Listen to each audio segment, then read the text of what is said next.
Intense music fades in. Can you imagine walking into a prison cafeteria, every eye on you, knowing one wrong move could change everything? The prison cafeteria fell silent the moment the new guy walked in. Tray in hand, head down, moving like a ghost through a room full of wolves. From the corner table, the biggest inmate in Block C, known for breaking noses just for fun, grinned.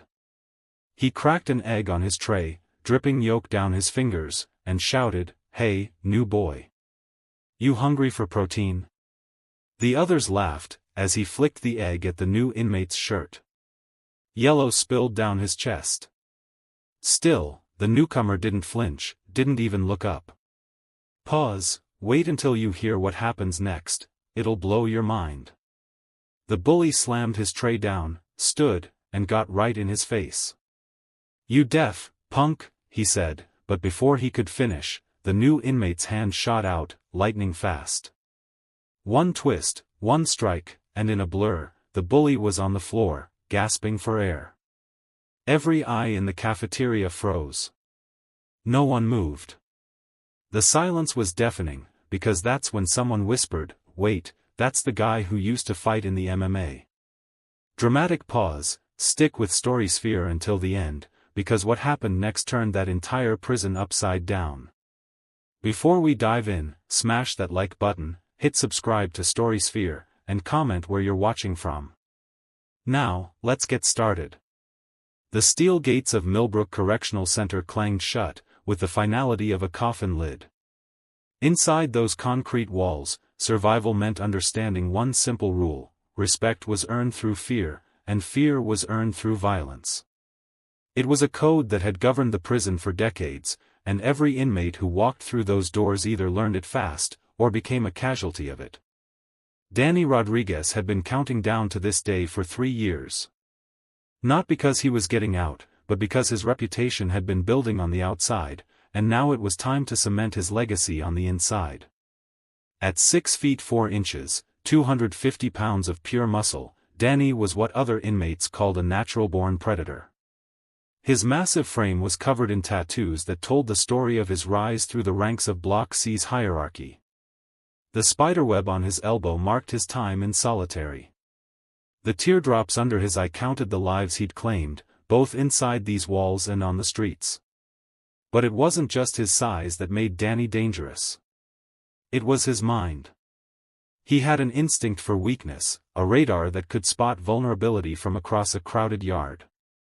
He knew which new arrivals would fold under pressure, and which ones might need a more persuasive approach.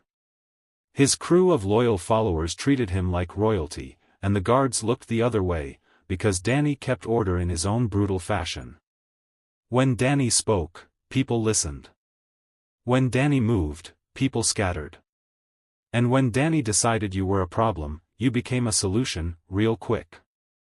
Pause, but what happens when an unstoppable force meets an unbreakable will? Keep watching Story Sphere to find out. That Tuesday morning started like any other. The breakfast bell echoed through the corridors at exactly 6:30, and inmates shuffled toward the cafeteria, with the practiced resignation of men who had learned to find routine in chaos. Danny held court at his usual table, surrounded by his inner circle. These weren't just followers, they were disciples of violence, who had earned their spots through unwavering loyalty and a complete willingness to do whatever Danny asked, no questions asked. There was Marcus, a wiry man with quick hands and a quicker temper, who handled Danny's business arrangements.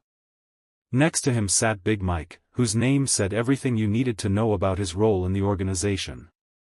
On Danny's other side was Snake, a quiet man with cold eyes, who specialized in making problems disappear permanently. Together, they formed the backbone of Block C's power structure, and their morning ritual of surveying the cafeteria was as much about maintaining control as it was about eating breakfast. The routine was always the same. Danny would scan the room like a general, surveying his territory, making mental notes of who sat where, who talked to whom, and most importantly, who might be stepping out of line. His eyes would linger on potential threats, catalog new arrivals, and identify opportunities to expand his influence. It was a chess game played with human pieces, and Danny had been the grandmaster for longer than most inmates could remember. But this Tuesday was different. This Tuesday brought fresh meat. The new inmate entered the cafeteria with a deliberate calm that immediately caught Danny's attention. While most fresh arrivals either swaggered in with false bravado or shuffled in with obvious fear, this guy was something else entirely. He moved with purpose, but without aggression. Confident, but not confrontational. His orange jumpsuit hung loose on a frame that was clearly athletic, but not oversized. Dark hair, olive skin, maybe mid-30s, with the kind of quiet intensity that made Danny's predator instincts start tingling. Well, Danny muttered to his crew, never taking his eyes off the newcomer. Looks like we got ourselves a mystery man. Snake leaned forward, studying the new arrival with professional interest. Want me to run a background check? Find out what he's in for? Danny waved him off with a dismissive gesture. Nah, more fun to figure it out the old-fashioned way. The new inmate collected his breakfast tray with the same measured movements he'd used to enter the room. Watery scrambled eggs, burnt toast, and what passed for coffee in this place. He didn't complain, didn't make faces at the quality, just accepted what was offered and began looking for a place to sit. That's when Danny decided it was time to establish the pecking order. Danny had a ritual for breaking in new inmates, a carefully choreographed performance designed to demonstrate his authority while entertaining his followers. It usually started with something small, something that could be dismissed as an accident if the guards were watching too closely, but it always escalated until the message was crystal clear: Danny Rodriguez ran Block C, and everyone else was just visiting. He cracked an egg against the edge of his tray, letting the yolk drip through his fingers in a deliberately messy display. The yellow liquid pooled on his plate, creating a disgusting mixture with the already questionable breakfast offerings. His crew watched with anticipation, knowing what was coming next. This was theater, and Danny was about to give them a show. Hey, new boy. Danny's voice boomed across the cafeteria, cutting through the morning conversations like a knife. You look hungry for some protein. The room began to quiet down as heads turned toward Danny's table. Inmates who had witnessed this routine before started moving away from the potential blast zone, while others leaned forward with the morbid curiosity of spectators at a car crash. The guards at the far end of the cafeteria noticed the shift in atmosphere, but didn't move to intervene. They had learned long ago that Danny's morning entertainment was better left undisturbed, as long as it didn't get too out of hand. The new inmate paused in his search for a table, but he didn't turn around. He didn't acknowledge the taunt. He just stood there, tray in hand, as if he was waiting for something. That lack of reaction only fueled Danny's desire to escalate the situation. With theatrical flair, Danny flicked the broken egg across the cafeteria. It arced through the air, trailing yolk and shell fragments, before splattering against the new inmate's back. The yellow mess spread across the orange fabric, creating a disgusting stain that would mark him as Danny's target for everyone to see. Still, the newcomer didn't react. He didn't spin around in anger. He didn't cower in fear. He just stood there, completely still, as if the egg hadn't hit him at all. This was not the response Danny was expecting, and it was starting to make him look weak in front of his crew. You think this is funny? Danny's voice carried a dangerous edge as he rose from his seat. The metal chair scraped against the concrete floor with a sound that made several nearby inmates flinch. I'm talking to you, fresh meat. The cafeteria had gone completely silent now. Even the kitchen staff had stopped their clattering and were watching through the serving window. This was the moment every new inmate faced in Block C, the moment that would define the next however many years of their sentence: submit to Danny's authority or face the consequences. Danny took his time walking across the cafeteria, his boots echoing with each deliberate step. His crew followed at a respectful distance, ready to jump in if needed. But this was Danny's show. The new inmate still hadn't turned around, still hadn't acknowledged what was happening. He just stood there with his tray, looking at the empty tables ahead of him, like he was choosing where to have a peaceful breakfast. That calm indifference was driving Danny absolutely insane. You deaf or just stupid? Danny's voice was rising now, loud enough that the guards would have to intervene soon if this kept escalating. But Danny knew exactly how to walk that line. He'd been playing this game for years. When I talk to you, you answer. That's how respect works in here. Finally, the newcomer turned around. His movements were slow, controlled, like he was deciding whether this situation was even worth his attention. When his eyes met Danny's, there was something unsettling about them. Not fear, not anger, just a kind of professional assessment, like he was looking at Danny and calculating something. I heard you, the new inmate said quietly. His voice was steady, completely unaffected by the tension crackling through the room. I just don't see what that has to do with me eating my breakfast. The response caught Danny off guard. Most new inmates either cowered or tried to act tough. This guy was doing neither. He was just standing there, completely relaxed, like Danny Rodriguez was nothing more than a minor inconvenience. Don't see what it has to do with you? The other inmates were staring now, sensing that the power dynamic in Block C might be about to shift in ways they had never imagined. You think you're better than me? Danny snarled, his massive frame towering over Santos. You think because you used to fight in a cage, that makes you special? Let me tell you something, pretty boy. I've been breaking men in here since before you knew what a prison jumpsuit looked like. Santos nodded thoughtfully, like he was considering Danny's words carefully. You're probably right about that. You've got experience, size, home field advantage. Probably have a dozen guys ready to jump in if things go bad.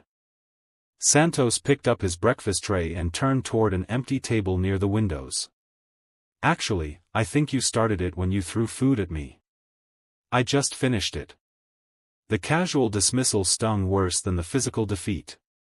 Danny Rodriguez had built his reputation on being the most dangerous man in Block C, and now he'd been handled like an amateur by someone who looked like he belonged in a corporate boardroom rather than a maximum security prison. As Santos walked away, conversations slowly resumed throughout the cafeteria, but they were different now. Hushed whispers replaced the usual morning banter. Inmates glanced nervously between Danny's table and Santos's solitary position by the windows. The power structure that had governed Block C for years had just been shaken to its foundation. Marcus leaned across the table, his voice barely audible. Boss, maybe we should let this one slide. Regroup. Figure out our next move. Danny's face flushed red with rage. Let it slide? Every inmate in this place just watched me get punked by some pretty boy fighter. If I don't respond, I'm finished. We're all finished. Big Mike cracked his knuckles, eager for violence. Just say the word, Danny. We can take him in the showers. Make it look like an accident. No, Snake interjected quietly. Look at him. Really look at him. The crew turned their attention to Santos, who was eating his breakfast with the same measured calm he'd displayed throughout the confrontation. There was something unsettling about his composure. The way he seemed completely unaffected by what had just happened. Most inmates would be looking over their shoulders, waiting for retaliation. Santos acted like he was having breakfast at a hotel. He's not scared, Snake continued. After what just happened, after humiliating you in front of everyone, he's not even watching his back. That means either he's crazy, or he knows something we don't. Danny wanted to dismiss Snake's concerns, but his lieutenant had survived 15 years in the system by reading situations correctly. If Snake was worried, maybe there was good reason to be. Find out everything you can about Alex Santos, Danny ordered.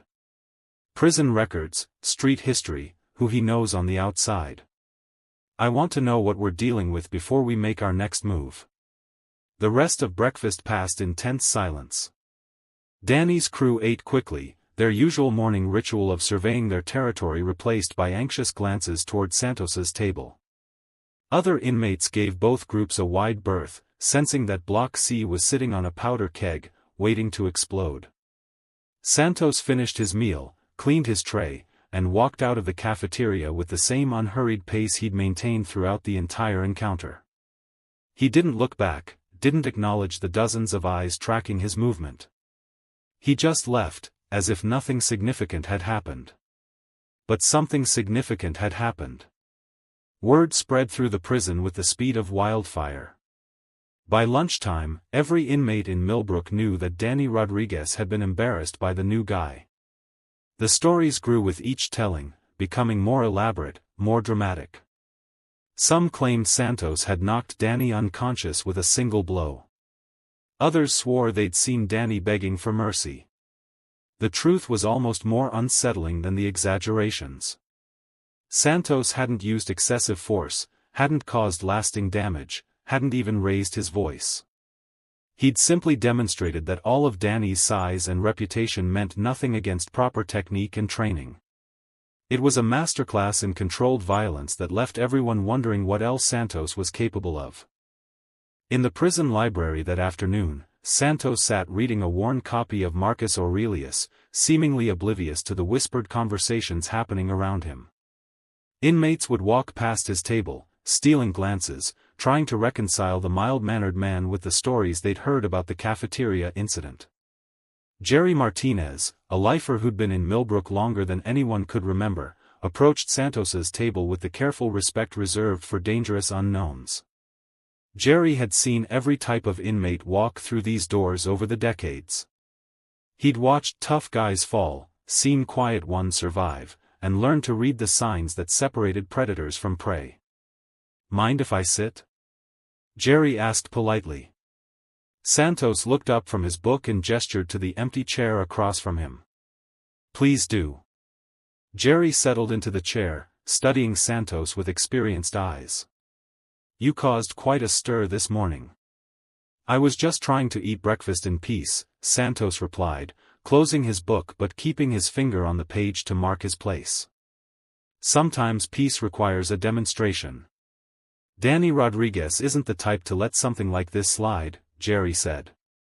"He's been king of Block C for 5 years now. What happened this morning makes him look weak, and weak kings don't stay kings very long in here." Santos nodded thoughtfully. "I understand his position, but I'm not interested in being anyone's king. I just want to do my time and get out." Jerry laughed, but there was no humor in it. "Son, you might not be interested in the game, but the game is definitely interested in you now. Danny's already putting together a crew to come for you. Word is he's calling in favors from other blocks." The information didn't seem to surprise Santos. He opened his book again, finding his place with practiced ease. "Thanks for the warning, Jerry. I appreciate it." "That's it? That's your response?" Jerry leaned forward, confusion evident in his voice. "This man is planning to hurt you, maybe even kill you, and you're going back to reading philosophy?" Santos looked up again, and for just a moment, Jerry caught a glimpse of something cold and calculating behind those calm eyes. "Jerry, I spent 10 years in a cage with men who trained every day to hurt people. I've been choked unconscious by world champions, had my bones nearly broken by the best grapplers on the planet. Danny Rodriguez throws eggs and relies on intimidation." The quiet confidence in Santos's voice sent a chill down Jerry's spine. This wasn't bravado or false courage. This was the calm certainty of a man who had tested himself against the best and emerged victorious. "Besides," Santos continued, returning to his book, "I'm not the one who should be worried. I know exactly what I'm capable of. Danny's about to find out what happens when prison politics meet professional violence." Jerry left the library with more questions than answers. He'd seen tough inmates before, men who could handle themselves in a fight. But Santos was something different. There was a precision to his movements, a calculated nature to his responses that suggested training far beyond what most people encountered in their lifetime. That evening, during rec time in the yard, the tension was thick enough to cut with a knife. Danny's crew had grown throughout the day as he called in favors and made promises. Men from other blocks had joined his cause, drawn by the opportunity to align themselves with what they assumed would be the winning side. The group now numbered nearly 20, a small army by prison standards. They gathered near the weight pit, their presence impossible to ignore. Danny held court in the center, his arms still sore from the morning's encounter, but his voice strong as he outlined his plans for Santos. It was theater as much as strategy, a public display designed to restore his damaged reputation. Santos, meanwhile, sat alone on a bench near the basketball court, reading the same book he'd had in the library. Occasionally, he would look up to watch the game, but he showed no awareness of the growing crowd of hostile inmates gathering 50 yards away. His apparent indifference only fueled Danny's rage. "Look at him," Danny snarled to his assembled crew, "sitting there like he owns the place, like he's better than all of us. Time to show him where he really stands." The group began moving across the yard with purpose, their formation loose but coordinated. Other inmates cleared out of the way, some heading for the buildings, knowing what was about to happen. The guards in the towers noticed the movement but didn't intervene immediately. As long as no weapons were visible, they were content to let the inmates sort out their own problems. Santos finally looked up from his book as the crowd approached. He marked his page carefully, set the book aside, and stood up slowly. There was no urgency in his movements, no sign of panic or fear. He simply prepared himself for what was coming with the same methodical approach he might use to tie his shoes. "Alex Santos," Danny called out as his crew spread into a loose semicircle around the bench. "Time for your education to continue." Santos looked around the circle of hostile faces, counting opponents, assessing threats, calculating angles. His expression remained neutral, almost bored.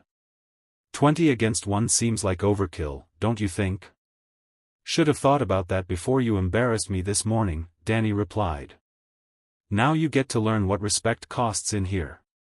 The first attacker came from Santos's left, a skinny man with prison tattoos covering his arms. He swung wild, aiming for Santos's head with all the technique of a drunk barroom brawler. Santos ducked under the punch, grabbed the man's extended arm, and used his own momentum to send him crashing into two other attackers. All three went down in a tangle of limbs and cursing. The rest of the group rushed forward simultaneously, hoping to overwhelm Santos through sheer numbers, but Santos moved like liquid mercury, flowing between attackers, using their aggression against them. A palm strike dropped one man instantly. An elbow to the solar plexus doubled another over, gasping for breath. A perfectly timed leg sweep sent a third sprawling across the concrete. Within 30 seconds, half of Danny's crew was on the ground, moaning in pain or struggling to catch their breath. The remaining attackers hesitated, suddenly unsure about their numerical advantage. Danny himself hadn't joined the initial rush, preferring to let his men soften Santos up before moving in for the finishing blow. But watching his carefully assembled army get dismantled by a single opponent was destroying what remained of his credibility. "Get him!" Danny roared, finally charging forward himself. His massive frame should have been an unstoppable force, but Santos simply stepped aside at the last second, grabbed Danny's momentum, and redirected it straight into the concrete wall of the building. The impact was loud enough to echo across the yard, and Danny crumpled to the ground, dazed and bleeding from a gash on his forehead. The remaining attackers looked at their fallen leader, then at Santos, who was standing calmly in the center of the carnage without a scratch on him. The fight went out of them immediately. They began backing away, helping their injured comrades to their feet, no longer interested in continuing the assault. Santos picked up his book from the bench and walked away, leaving 20 men in various states of defeat scattered across the yard. The entire confrontation had lasted less than 3 minutes, but its effects would ripple through Millbrook for months to come. As he disappeared into the building, inmates throughout the yard stood in stunned silence. The king of Block C had fallen, and in his place stood a man who had just redefined what power looked like in their world. Word traveled through Millbrook's corridors like electricity through copper wire. By dinner time, every cell block had heard the story. The new guy wasn't just some random inmate who got lucky. Alex Santos had been a professional fighter, and not just any fighter. He'd been undefeated in mixed martial arts before his conviction, a rising star whose career had been cut short by a manslaughter charge that landed him behind these concrete walls. The revelation changed everything. Inmates who had dismissed the yard incident as a fluke now understood they had witnessed something far more significant.